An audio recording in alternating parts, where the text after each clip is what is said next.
Hello and welcome to the Shiny Bees podcast, a podcast for those who like their knitting, comedy and yarn in equally large measures.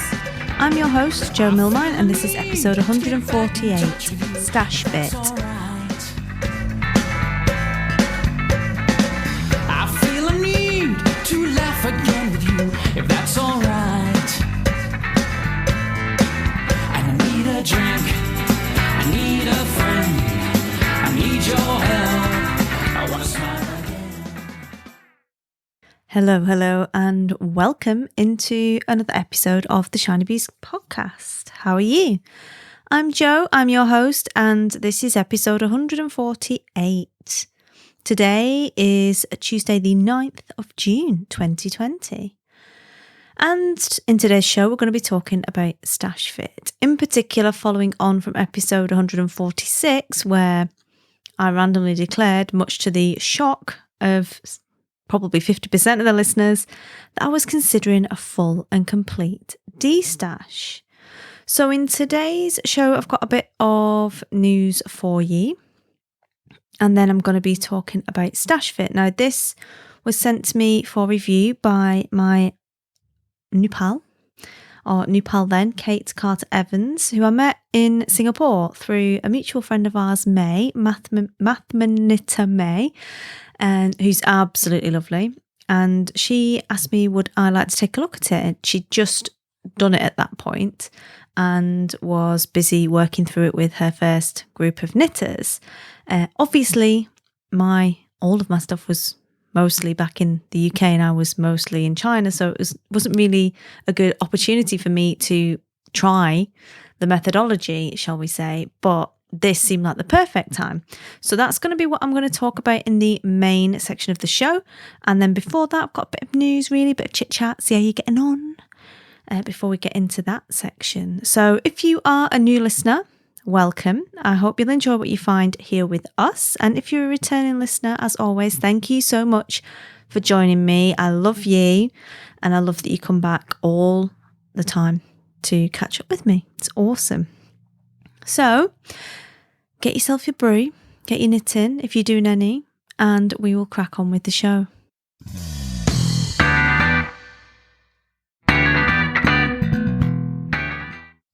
So, bit of a catch up after 11 million years of lockdown. We're still in the corona fun, like future us will come back to this episode or these series of episodes really and be like, do you remember when we were all locked up for months on end? Yeah, been a little bit crazy, hasn't it? And showing absolutely zero signs of getting much better, to be honest, but we're still here. I'm still here. I'm still working on the homeschooling stuff and working on the garden stuff and trying not to have a complete meltdown. The Corona coaster is in that middle bit, you know, when you go off the first hill of the Corona coaster and you get a couple of big hills and then you get like maybe 80% of it is like bearable, going in circles, you know, fast, a little bit unpredictable, but generally quite manageable. I feel like we're in that kind of phase now. Maybe there's more, you know, another big hill to come. Potentially. I don't know. But yeah, it's been an interesting week or so. It's a bit hard work. It's been like the longest day. Like the lockdown has been going on for like months for sure, but it feels like it's been like just one day. It's really weird. So yeah, I've been obviously chatting to quite a few of you on social and in the group and stuff. And what do you do? You know, just carry on, really. Just carry on. See what happens. Some days you're going to eat a full box of mini magnums, you know, other days you're going to be owning it and, you know, doing pee with Jo and everything else. But what can you do? So I've been mostly coping. I've been quite chill because of yoga with Adrienne, my new girl crush Adrienne, who I'm totally going to teach to knit one day, and been massively enjoying that. I just got a new yoga mat. I couldn't get one because they'd sold out. So I was doing yoga just on the carpet and I've managed to hurt both my wrists doing that. They're just a bit sore and a bit stiff. And I think the mat will probably help with that. But I'm getting quite stretchy, quite impressed. I mean, I'm still definitely not stretchy in terms of can I go back to Chinese yoga and look like I know what I'm doing, not stretchy. But I'm definitely stretchier than I was. And the breathing totally helps. I found the breathing to be very beneficial in improving my singing in the car. That's right. I mean, I was an amazing singer in the car anyway, because everybody is. I'm even better now. You should hear me belting out Tiffany. I mean, and everyone loves it. I do that thing that, like mums are not supposed to do. So I'm driving my little estate car because I'm cool, I'm rock and roll. No roof box at the moment, but I keep the roof bars on to make it look a little bit sporty. And because I don't know how to take them off. And I never know when I'm going to need a roof box, right? But yeah, I ride around, and because I'm totally cool, and also because the air conditioning isn't working properly, it doesn't need recharging. There's a problem with the thermostat that decides whether you need to be aircon or not and heat or not. So not ideal. Needs fixed, but I don't want to give my car away to anyone to get it fixed right now, because I can do without it, particularly when it means I can ride around with the window down. So like, there's me with the kids in the back, belting out all kinds of absolute bangers. And the cyclists love it. They love it when I go past singing to them. If you stop at the traffic lights and they pull up and I'm singing Rush Hour. Oh, you send me. They love it. They love it. Their little faces laughing. It makes the day. I'm sure it does. I'm sure they're not bothered at all by all the diesel fumes spewing out the back of my clapped out Renault. But yeah, it's made me quite good at singing, I think. Obviously, can't ask anyone else's opinion. Not seen anyone for 12 weeks. Anyway, yeah, it's a small joys, isn't it, with the good old lockdown? So I've been doing a lot of yoga and been doing some gardening, planted some laurels, trying to keep my begonias alive. Turns out that they do get fried in the sun. They're a little bit more temperamental when you get them from being tiny begonias. And that's it really. I've not planted much because the garden centre that I was tapping for all of my plants now aren't doing click and collect, and I can't just go queue up and wait to go in. And having the same problem with my paint for my fence. I want to paint my fence, but B&Q don't let under 16s in, and the queue to get in is about 3 hours long. So I know it's a first world problem, but I can't go and get my Cuprinol and paint my fence. Feel like I'm being useful. Can't do it. So yeah, but I've been quite enjoying the, just pottering around in the garden, and that's like the only thing that's changed. And it's a little bit like being away on ops in that the only thing that is different from day to day is what curry you've got on, because it's always a curry. And if anyone's sent you any blueies, bluey as in that's the colour of the envelope. I'm not talking about porn. And it's kind of the same. Like the only difference from day to day, really, in lockdown is how much your begonias have grown by. I've literally I don't recognise the person I've become, people.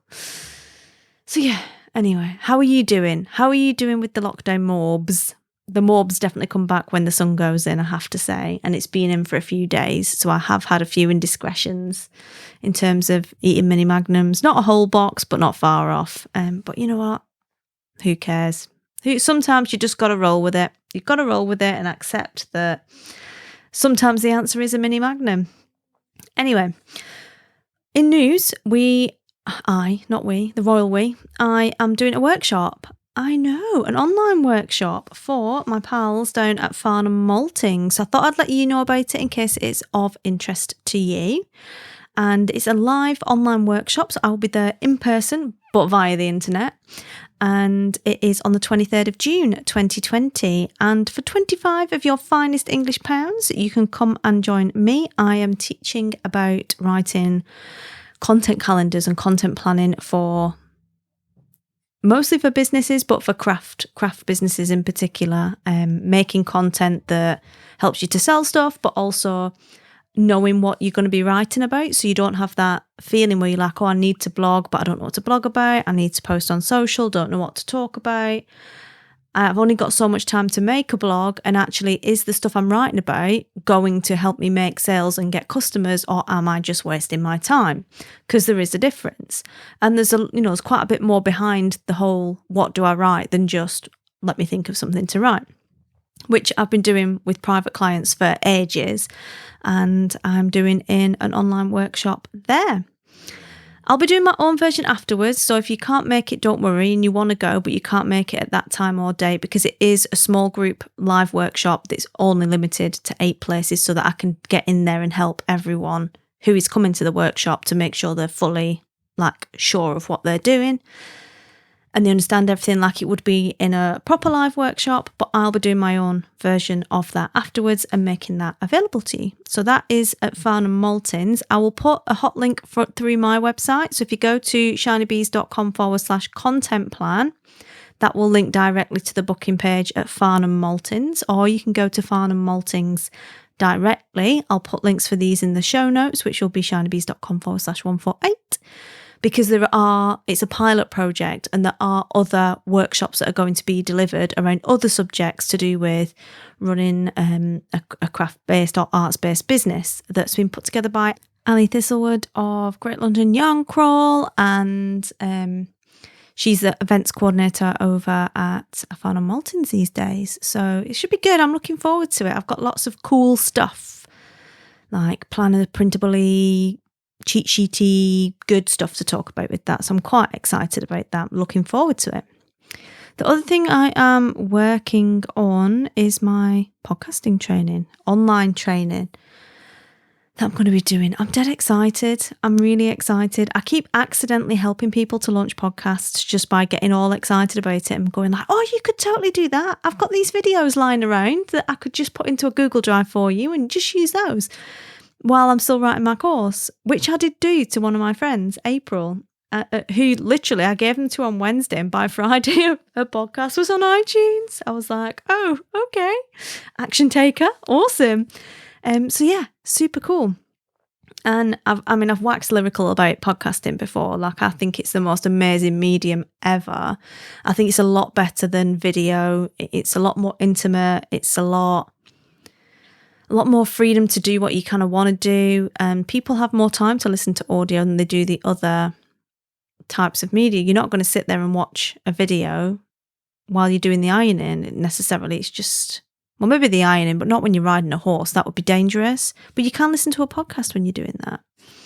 And it's been super for me. And I just want to there's a lot of people right now who have messages to share and things they want to say. And I think everyone needs to hear that, especially from women. So, and a lot of the stuff out there, and I've read a lot of it, and it's just not that interesting to read. It's not that interesting. It's very tech focused. It can feel quite exclusionary because of the language that is used. And it doesn't need to be that way. You don't need to know that much to do a podcast, and you don't need to have all of the tech or all of the clue or all of the engineering training. You don't need that, because that's not what you are. You're a host. You're not an audio engineer. There are people you can hire to do that if you want to. And for everyone else, there's ways of doing it that produce a very, very similar result, and can make your audio sound really good. And yeah, I love it. And sometimes it's been super regular. Sometimes I've had a few months off, but I've also managed to keep it going for 8 years, all told. Because I've built ways of making podcasts and ways of planning it and doing it that are sustainable when you're traveling around the world with small children, trying to work around other people's jobs, trying to podcast at night, whatever you're trying to do. I found easy ways to do it, to make it work and make it sustainable. And that's what I think is missing in a lot of podcasting training is it's all about the tech and the microphone and, this, that and the other, and batch this and content that. And yeah, it's all good stuff if you've got all the time in the world to do it. But if you've not, and you're time bound and you've got a message and you want to get it out there and you just want to know the quickest, easiest, fastest way to do it, then you can bet your ass I've figured it out, because I don't have that much time to podcast, unfortunately. And I just want to help other people share their message, however that is, whatever format that takes. And April's actually, hers is a really short podcast a couple of times a week, and she's a singer. So she's singing on her podcast. She does a bit of a kind of talk first, something to think about, and then she's doing a song, which is really cool and different. That's the first one of those I've had. But you can literally podcast on anything. And I just want to help people do that, basically. I think it's really important and necessary and exciting. I get so excited about it. So there's going to be like online workshops, workbooks, printables. Back writing my book again. There's going to be planners. There's going to be like bite-sized training, in-person workshops, and we're finally allowed out. Can't wait. Do you remember when we used to be able to go out for a drink? And also like consultancy and one-to-one help with that. I've already got people asking about helping them to launch their podcast, which is my favourite thing to do. Like literally hold your hand and help you. And obviously my book is going to be coming. So yeah, dead busy, dead exciting. I'm trying to figure out though the brand name. This is why it isn't already out there already, is I had a brand name of Chart Topping Podcast, and I like that name, but I'm not sure it really embodies the kind of people that I want to empower to start a podcast. Not that it doesn't, not that you shouldn't be aiming for a chart topping podcast, because I think that's a great way to kind of make changes or influence people or meet people or do whatever you want to do with your podcast. It's a great thing, great way of doing it, is to reach lots and lots of people. But that's not to say you can't do that with a smaller audience, for sure. So I'm not sure. I think there's a bit of a disconnect there. But I also can't think of a name. This is bad, isn't it? Can't think of it. Because it's my stuff, I can't think of a name. I can't think of a name that adequately describes what it is that I do want to do. Because it is like, the people who've got an opinion, who want to say something, who are making changes, or not, but just want to do it an easy way, but make a difference with it, and who are passionate about it, and a bit rebellious. They don't want to follow the cookie cutters. Like, I'm totally rebellious. We'll come on to that when I talk about Stash Fit in a bit. But, just want to be doing it with other people around them, with someone to help them cut through the millions of articles that tell you nothing in really boring language on the internet, and just be like, do this, do that, do that. Jobs are good and you're on iTunes. Happy days. Let's go. So if you've got any ideas about what I should call that, definitely let me know. But once I figure that out, obviously I'll be letting you know and be populating that website over there. And I've got another top secret project that I'm working on it's a podcasting one. It's nothing to do with knitting, that I think is going to be really exciting. And I'm working on how that's going to look, because it's not going to be the same. This is a very chatty podcast and quite informal, because that's my listener promise. We're in the pub together and we're chatting and we're knitting and we're mates and we're recommending stuff to each other and we're inspiring and we're learning, and it's very kind of community. And this other podcast will be slightly different that I'm working on. So yeah, that's all coming.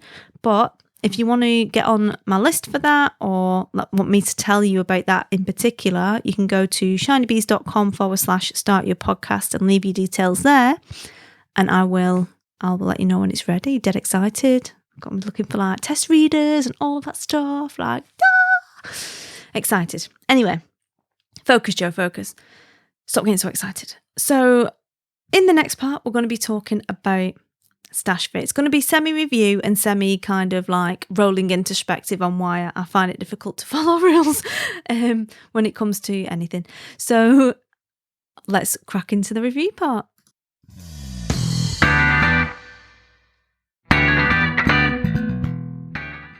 So now we're going to talk about Stash Fit, which is a workbook / methodology for making a stash that fits. It is by Kate Carter Evans, who is Infinite Twist. She's an indie dyer as well. You can find her at infiniteTwist.com. She did give me some yarn to have a look at as well, but I've not had a chance to yet. It's in my stash in China. But I'll be doing that at some stage as well, I'm sure. And I met Kate in February 2019 in Singapore. And I met her through our mutual friend May, Mathmanita, as I mentioned earlier. And definitely go and check out May's designs as well. She designs some absolutely beautiful knitwear. And she's a really good source of, like, up until recently, obviously, because she's not been travelling as much, but she likes to go to different festivals. She's quite often over in the UK, and she's always finding really nice yarns and going to different yarn shops. So I quite like to follow her account for that, as well as the knitwear. She is also an amazing baker. Absolutely lovely. And I met May via Katie, who's another listener. Hello to you as well. So Kate asked me, would I like to take a look at Stash Fit? And I haven't been able to take a look at it until now because I would have been doing the process on a mini travel stash rather than my complete stash, which was back in the UK and considerably larger than the travel stash. I'm almost dreading the travel stash coming back from China already. Yes. So I decided that now would be a good time to take a look at this because I had nothing to do with this, but I had like an epiphany moment where I was considering, and still am, to be honest. Like I'm still a bit like, oh, just get rid of it. The full and complete de-stash of my stash. And that's not because I don't like it and not because the stuff in there isn't beautiful, because it is. Like I've got some glorious, glorious yarn in there. But it takes up a lot of space. Like it takes up, a couple of shelves in the wardrobe, along with, like I said, the baskets of half-finished objects or unfinished objects, UFOs.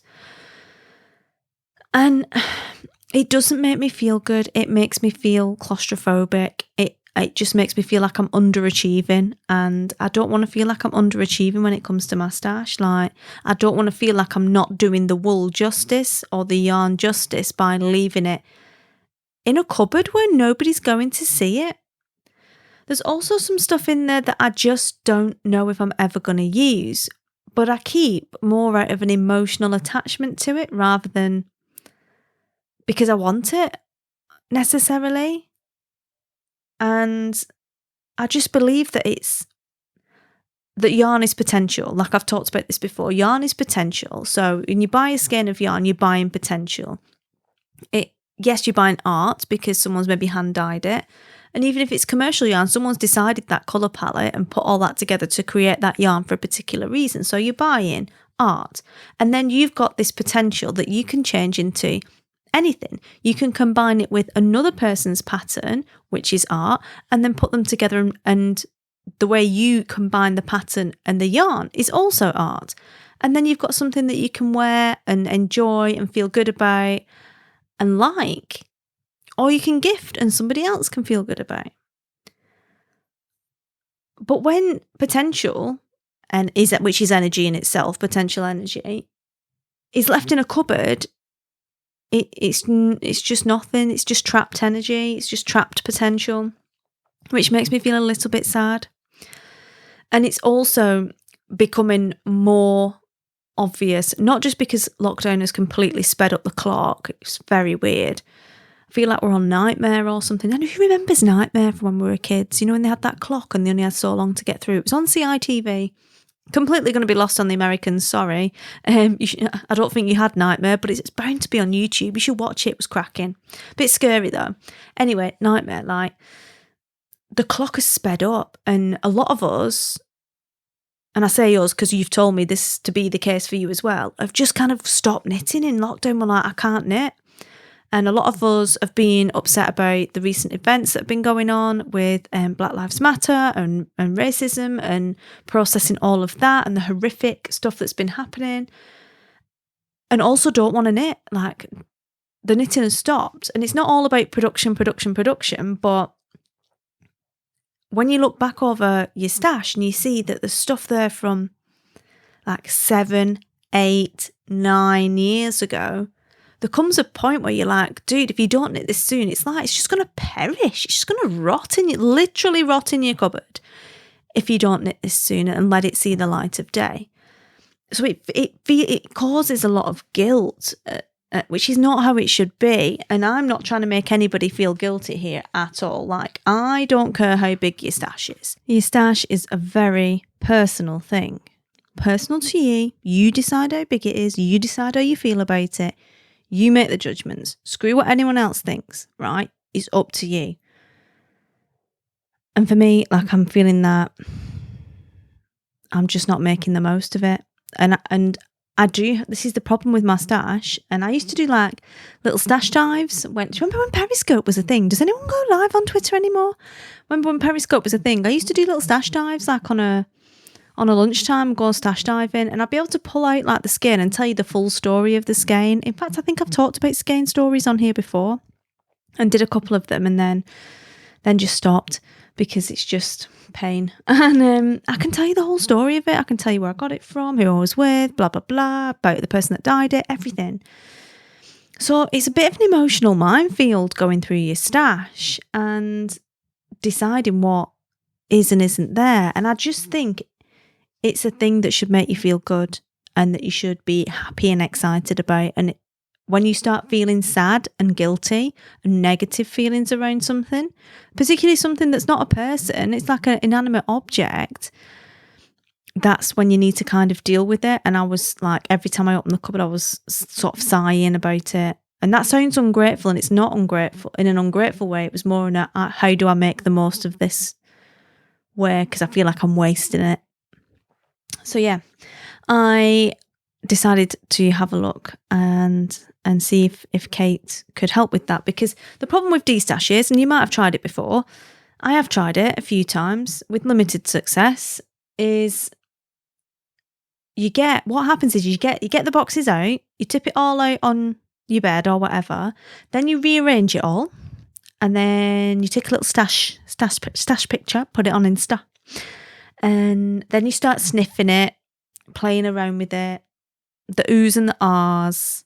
Oh, do you remember when? Oh, how lovely is this? Oh, rub it on my face. Oh, I remember when I bought this. And then you start daydreaming about when you got it and where you were and who you were with. And before you know it, like, you've just gone down memory lane. You've not de-stashed anything. You've not taken an objective look at anything. You're just like rolling in the stash, which is fine as a recreational activity. I've got no problem with that. Roll in the stash all you want for me, my love. Heartily encouraged that you do that. Doesn't get rid of any of it though, does it? Like, if the object of the game is to get rid of some of the stash, communing with it is not going to get rid of it. It's not. It's lovely. It feels great. You enjoy it. The yarn fumes are strong, my friend, but it doesn't make it easy to objectively assess what you require in your life and what you don't require in your life. And if you decide you still need it all, happy days, my friend. Pack it all back in the cupboard. You crack on.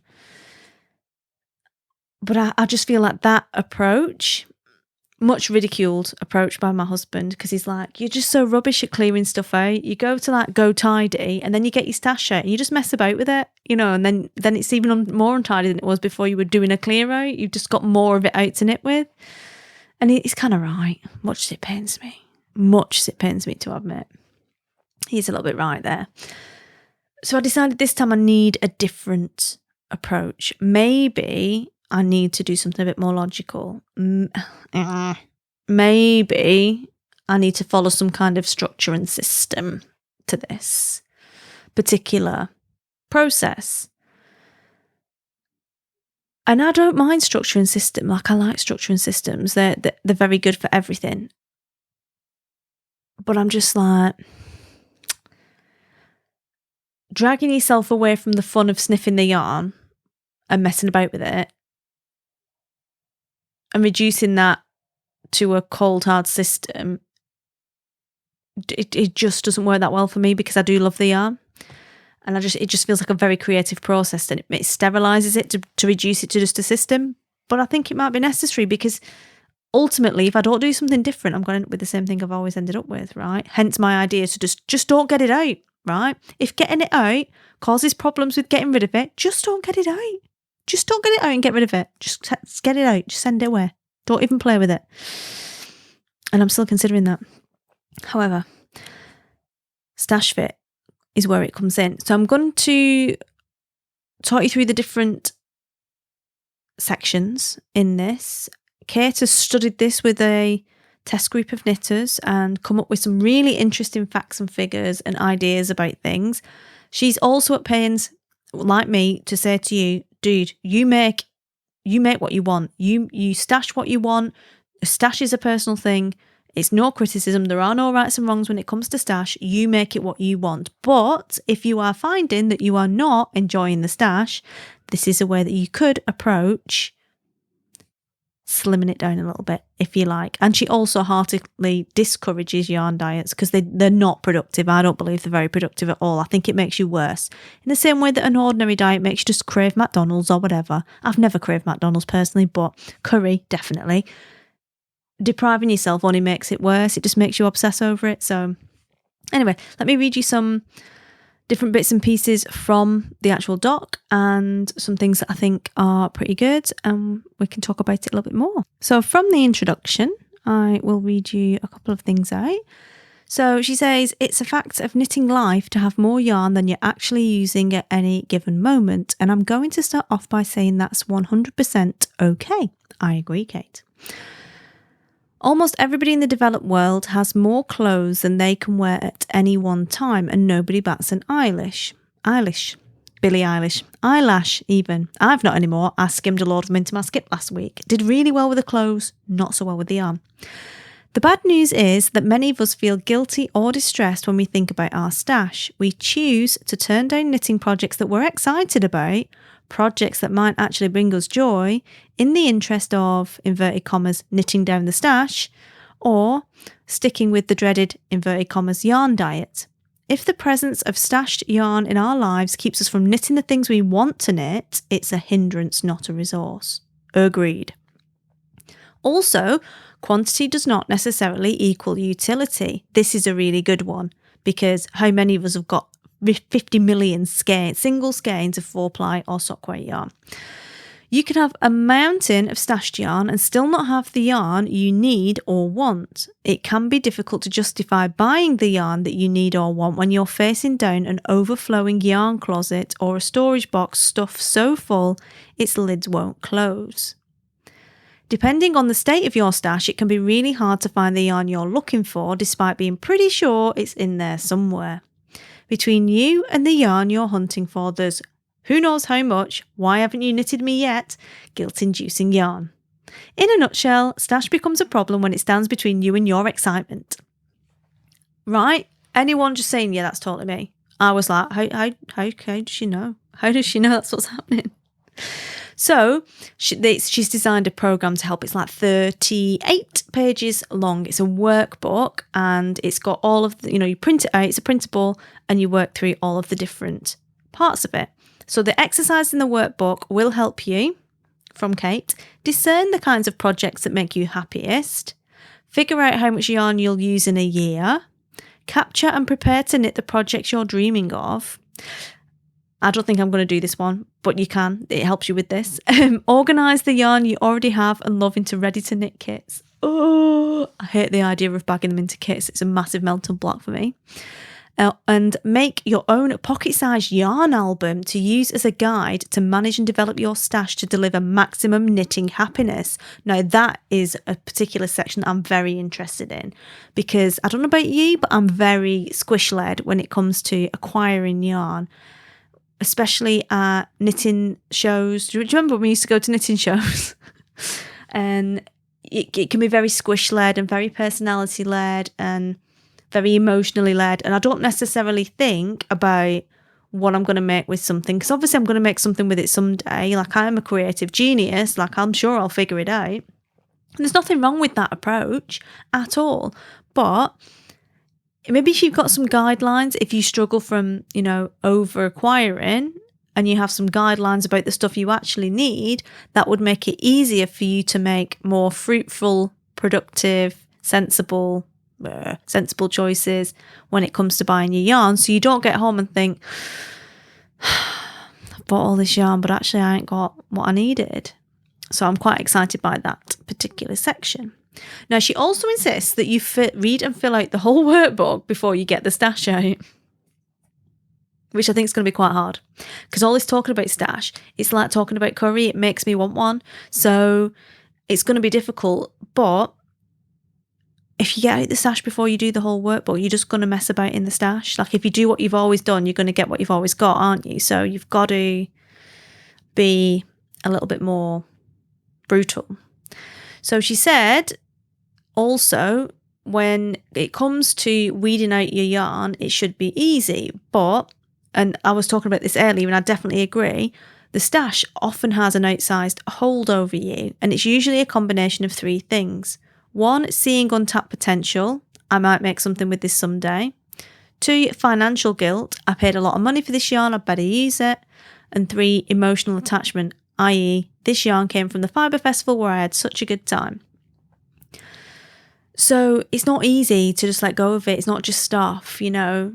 And even ordinary stuff, it can be hard to get rid of sometimes. So she starts with the first exercise where I don't want to go into all of the details for it because she's very, very thorough, step-by-step instructions with the little things to write it down, with questions as well to prompt you to think and consider about all of these different things in a bit more detail than, yeah, I loved it, no, I didn't. Like, they're almost like coaching prompts in a way for like the yarn, you know, asking a lot, facilitating you to think through what sorts of projects you do make, what sort of projects are successful makes that you love, what sort of projects are ones that were a bit not that great. So what sort of thicknesses of the yarn, what is there any similarities between the projects, all of that.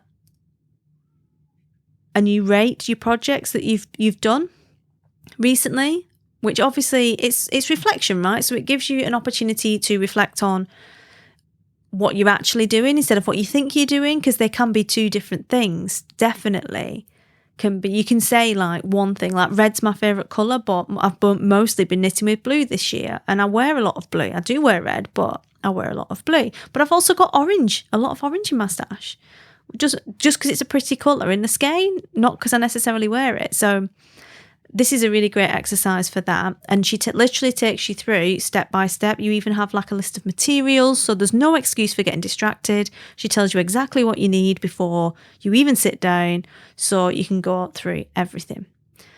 Obviously, me being me, I'm like, skip a bit, because that's what I'm like. I don't feel like doing that necessarily. Be a bit more kind of around the edges with it. And it's a guide at the end of the day. And a lot of people do like that step-by-step approach to things. And when I'm asking someone to do something, or I'm teaching someone to do something, or I'm learning to do something, I do like that very step-by-step, broken completely down. And I think a lot of the, I'm not going to do that, is more me resisting going through the process because of what it might mean for my stash. Having said that, I have just considered getting rid of all of it, so I don't need to go through the emotional trauma of letting it go. So I think that's more of a kind of emotional block than, you know, any kind of like slight on my approach to work or this process, to be honest. I think it is about that. Like, I just don't want to face the emotion of getting rid of it.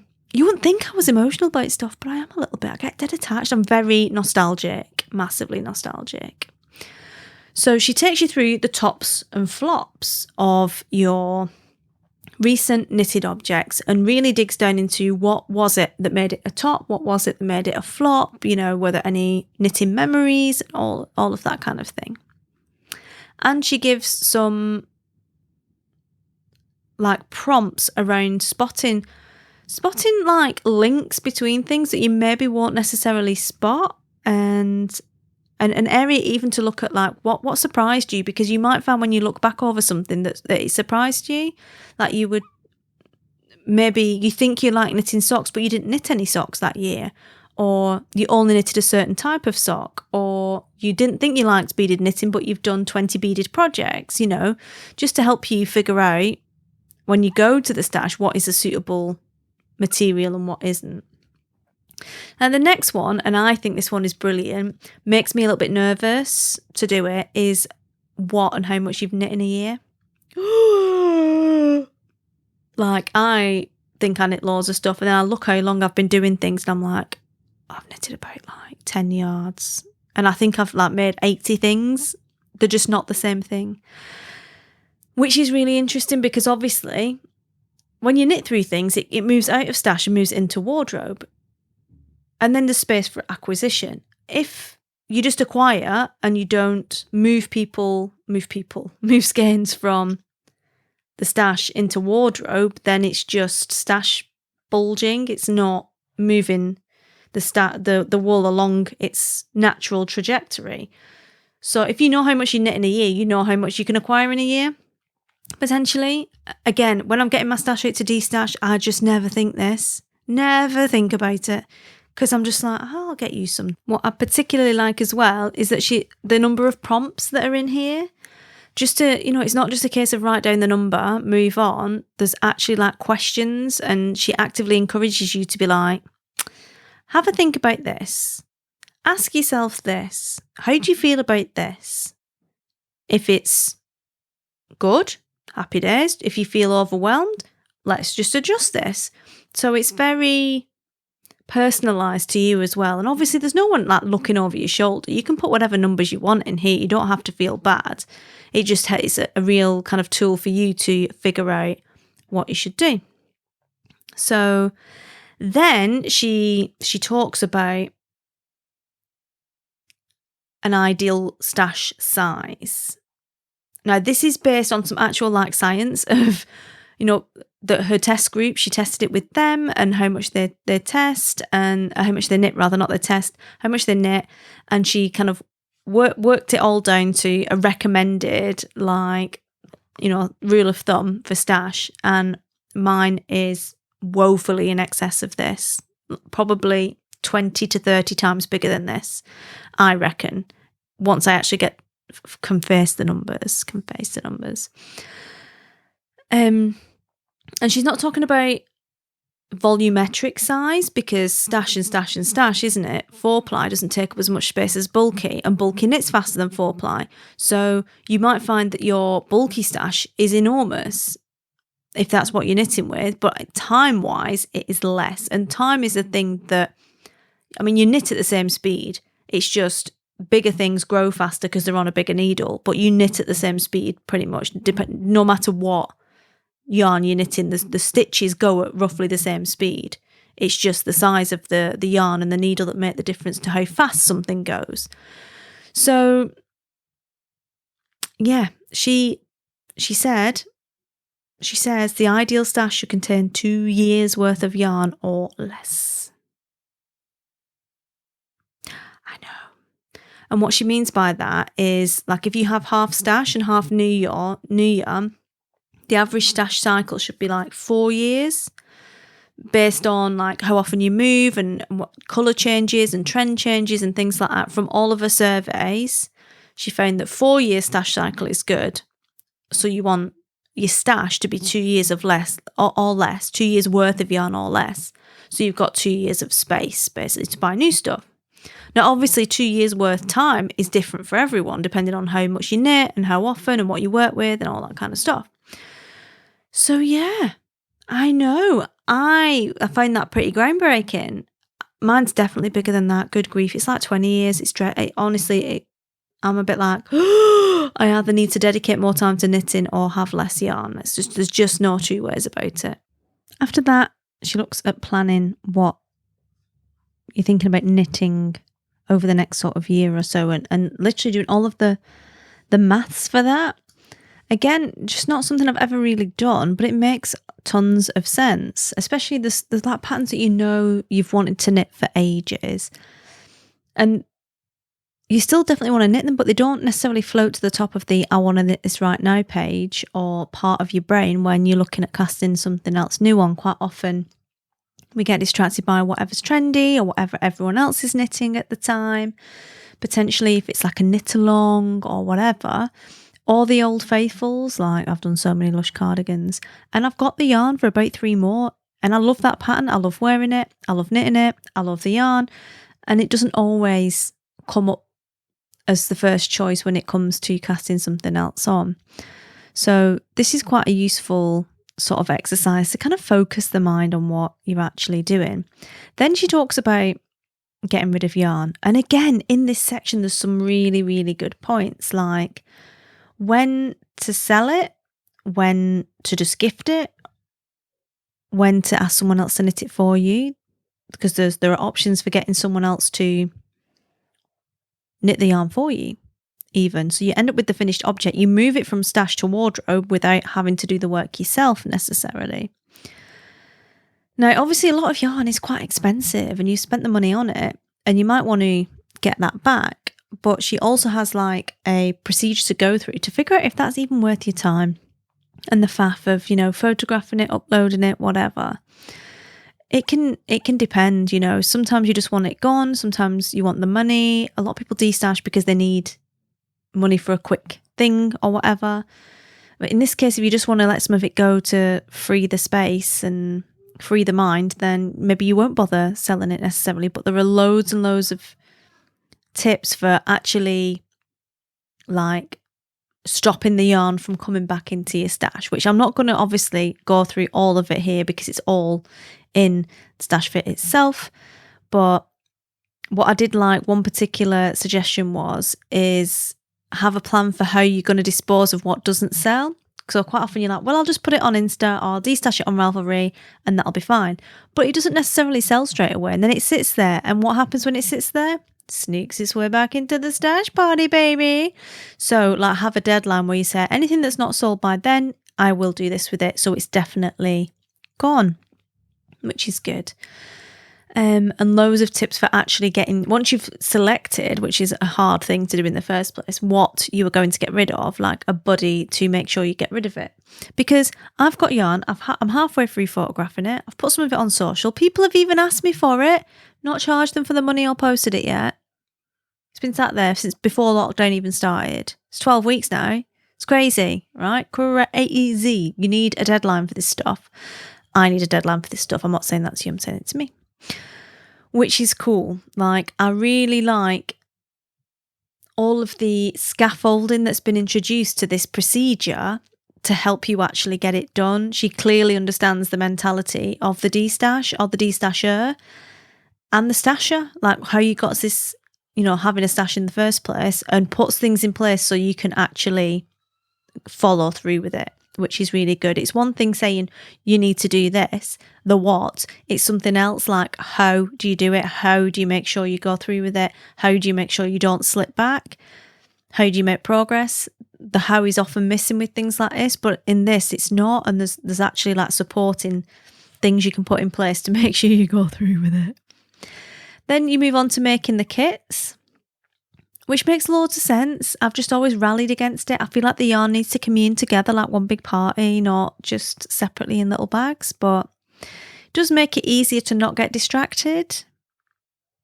If you're going into the stash, instead of, like I said, tipping it over your head and breathing it all in, you're just going in, getting one bag, moving out. Like there's no faffing around with it, which gives you more time to knit, of course, which is really good. She's also got trackers for capacity, for like the amount of yarn you can knit and, planned usage and stuff like that, which is just super like organised. Like the kind of knitter I always kind of wanted to be when I wasn't being super like, oh, let me just go breathe in the stash. And obviously from this, you can take what you want and what you don't want. So, if it really crimps your creativity and stuff, then just don't do some parts of it. You don't need to do them all. But if you find that you're repeating the same behaviours again and again, then possibly it's worth considering. Then at the end, it's the pocket-sized yarn album, which I'm really excited about.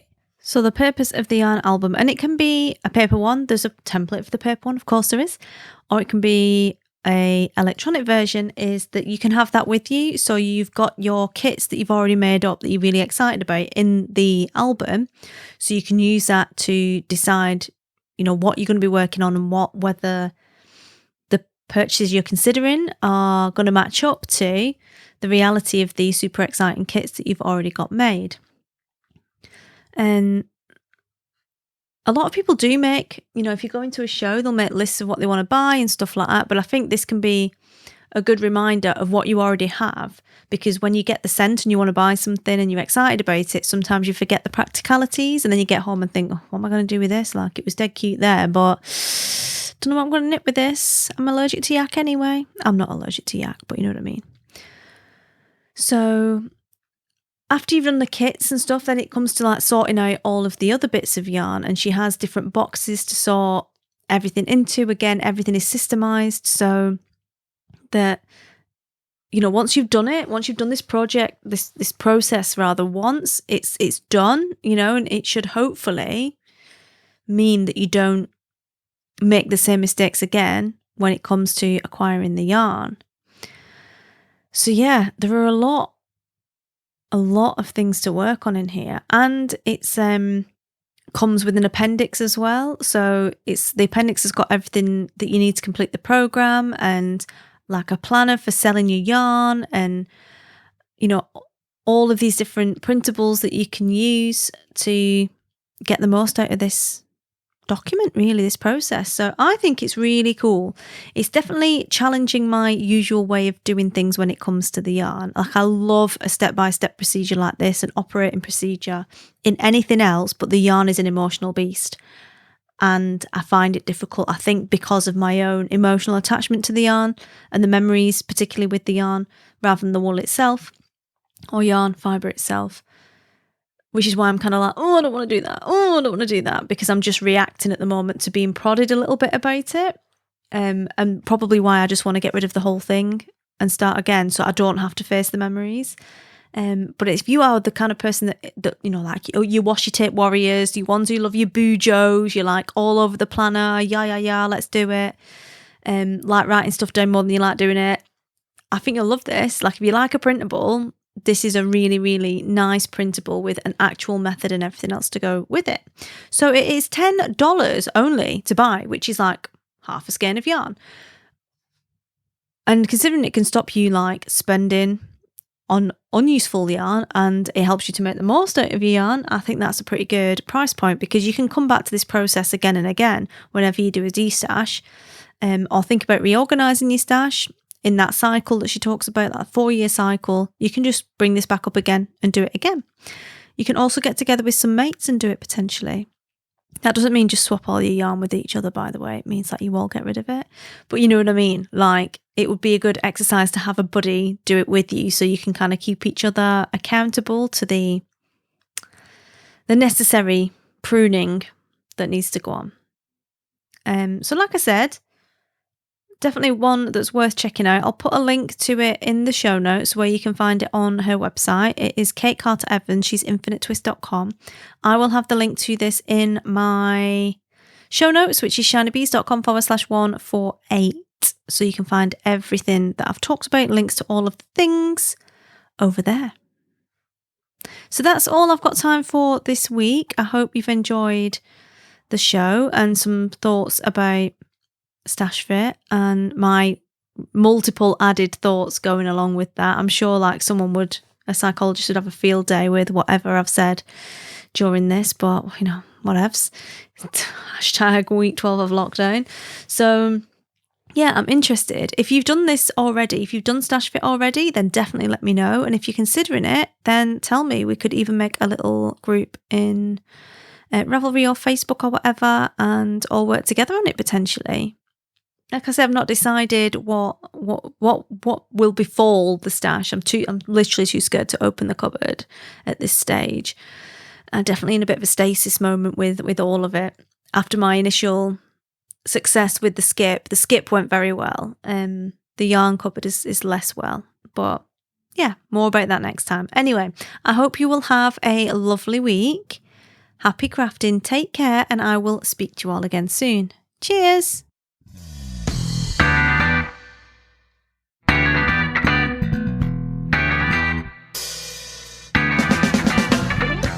You've been listening to the Shiny Bees podcast. Show notes for this episode can be found at our website, shinybees.com/148. And don't forget, you can find everything about my upcoming podcasting love and courses at shinybees.com/start your podcast.